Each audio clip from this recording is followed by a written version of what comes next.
It's noon in Kiev. You're watching Our Time. Natalia Sapet is here in the studio for you. And right now, I'll tell you the main news at this hour.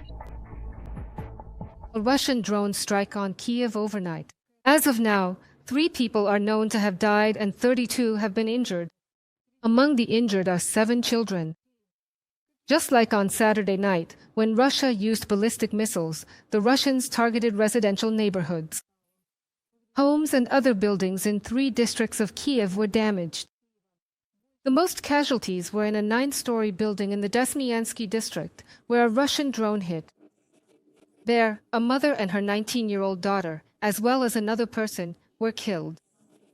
At least 26 people were injured, including 5 children. Rescue workers arrived at the scene quickly. They put out the fire, and now they are clearing the debris. The floors between the stories in the building have been destroyed. Residents are not being allowed into their apartments yet.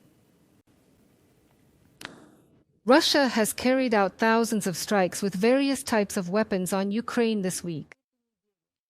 The aggressor country used 1,200 attack drones, more than 1,300 guided aerial bombs, and over 50 missiles. This was reported by the President of Ukraine, Volodymyr Zelenskyy. He responded to today's drone attack on Kiev. According to the head of the Ukrainian state, as before, people and civilian infrastructure remain the main targets for the Russians. Every strike by Russia is an attempt to inflict as much harm as possible on ordinary life. This week, these are strikes on residential buildings, on our people, on children, and on civilian infrastructure. These are the main targets for the Russians. Under all these attacks, Ukraine continued to actively defend itself, on the battlefield, in the sky, and in diplomacy.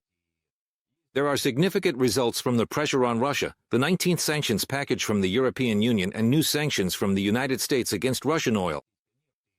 We are grateful to our partners for these steps, but it is important not to stop here.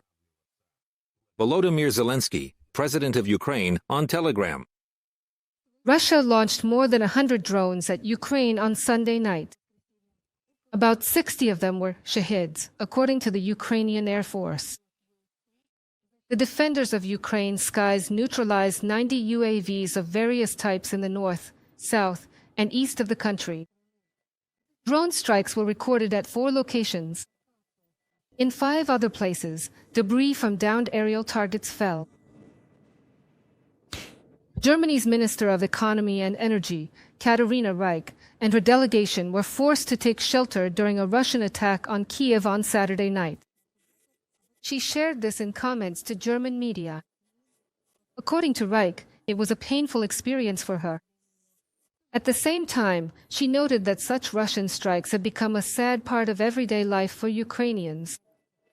With such attacks, Russia wants to wear down the people of Ukraine, the minister emphasized. Let me remind you, Reich arrived in Kiev on Friday. The purpose of her visit is to help Ukraine and restore the energy infrastructure after Russian strikes. Late last night, the Russians attacked Chernihiv with drones. The strike hit the territory of an enterprise. A truck caught fire. Rescuers extinguished the fire. This was reported by the Regional Military Administration. Also, in Novorodziversky, a drone strike caused a fire in the administrative building of one of the critical infrastructure enterprises. The building was completely destroyed. In total, over the past day, Russia shelled the Chernihiv region 18 times. 14 settlements came under attack. Since the evening, the Russian army has been terrorizing the Dnipropetrovsk region. Nikopol and nearby settlements were shelled with artillery. There were also strikes by FPV drones. A woman suffered burns and was taken to the hospital, where she received the necessary medical care.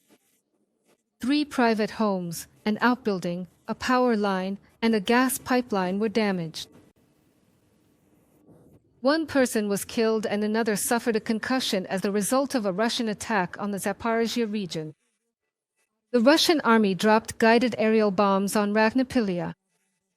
In total, Russia carried out more than 660 strikes on 16 settlements in a single day. Residential buildings, cars, and infrastructure facilities were damaged, according to the Zaporizhia Regional Military Administration.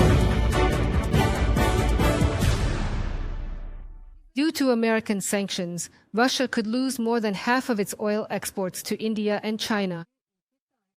This was stated in an interview with Ukrainian media by Vladislav Volosyak, the Ukrainian president's commissioner for sanctions policy. He emphasized that the sanctions against Rosneft and Lukoil have been imposed by both the United States and the United Kingdom, and they are capable of delivering a serious blow to the Russian budget. This potentially means a loss of $100 billion in annual revenue.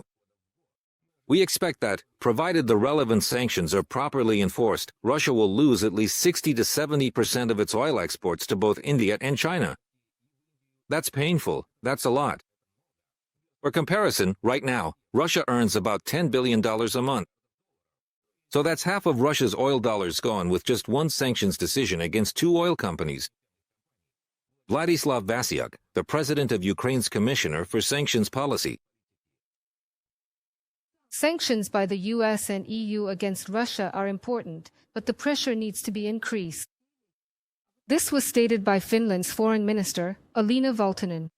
She was quoted by Bloomberg. The minister called the decision by Washington and Brussels to impose new restrictions timely, and emphasized that the war is costing Russia dearly, and its economy is already collapsing. We simply have to increase the pressure. Unfortunately, it seems we are not able to change Russia's imperial ambitions, but we must be able to change their calculations. War costs a lot of money, and we are already seeing that Russia's real economy truly cannot withstand this burden. Alina Valtonen, Finland's Minister of Foreign Affairs, in an interview with Bloomberg.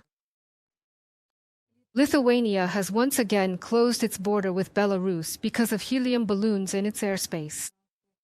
Authorities also suspended operations at the capital's airport, according to Reuters.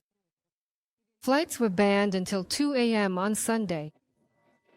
The border will remain closed until the same time on Monday, meaning for a full day. Let me remind you, Lithuania had already taken similar measures the day before, and overall, this is already the fourth incident in 2 months. Belarus is using weather balloons to smuggle cigarettes. Responsibility for this is placed on the Lukashenko regime, as it is hindering illegal activities. U.S. President Donald Trump joined the signing of a peace agreement between Cambodia and Thailand during the Southeast Asian Countries Summit in Malaysia. Tensions at the border between the two countries escalated into a 5-day conflict in July. Dozens of civilians were killed at that time, and hundreds of thousands were forced to leave their homes.